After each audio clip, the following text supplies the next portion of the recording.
derɗiraɓe wondaɓe e Jaingol Foundation, Jaingol Pulaku TV, hala marketing e luttuɗum groupe ji ɗi ndara ton vidéo ji Adamou Haruna hofni on. Derɗiraɓe en andi Jaingol Foundation no en créeri ɗum, en andi ko woni Jaingol Foundation e en applique en développé business o biyetenga Tourist Fast Money. Dalila may ɗo balɗe ɗiɗi ko en fuɗɗinga be $25 ba on daari haɗo be $25 mi fuɗɗiri, mais nda ko nga waddaniyam hande, nga waddaniyam ko watta $200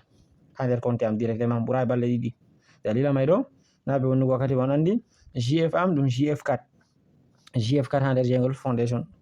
ba on daari ɗo derɗiraɓe JF4. Dalila may na ɓe wonnugo wakkati mi waran mi lansa retrait, mi waran ha la finance,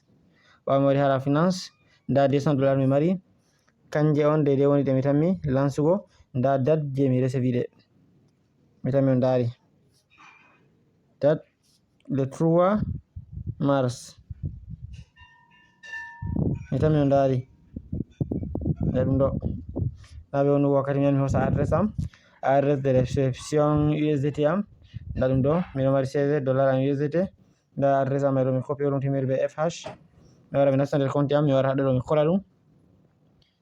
ɓawo mi koli ɗum mi winda montant 200, mi wara code am haɗo ɗo, code secret mi memi sai mi mema dow retrait, mi wara code am dalila may ɗo, ɓawo mi waɗi code am mi wara mi mema dow retrait, ɓawo mi memi dow retrait derɗiraɓe ɗum yahayi.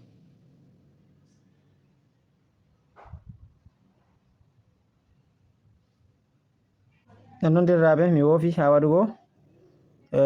mot de passe am, mi loro mi waɗa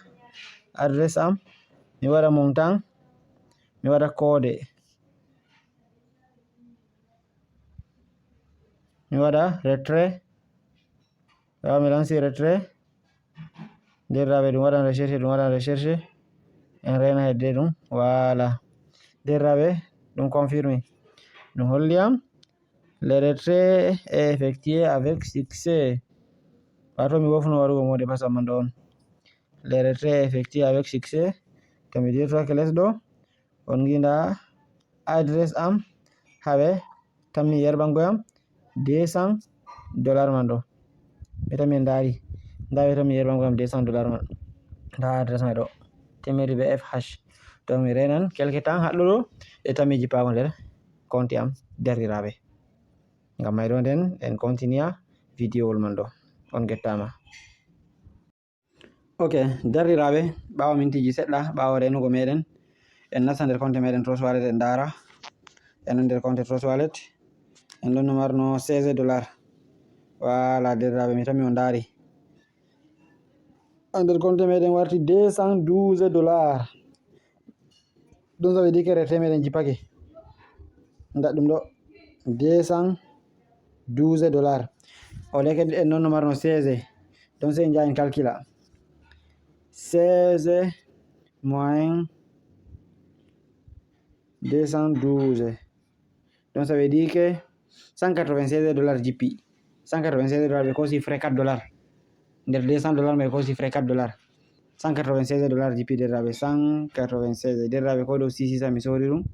mi tammi on daari ça n'est pas mal. Combien? 117 600, to mi sori ɗum dow 600 sakko ma mi sorata ɗum dow 600, to mi acci ɗum be butu mi sora ɗum dow 650 ko dow 700, to dow 650 127 400 et to dow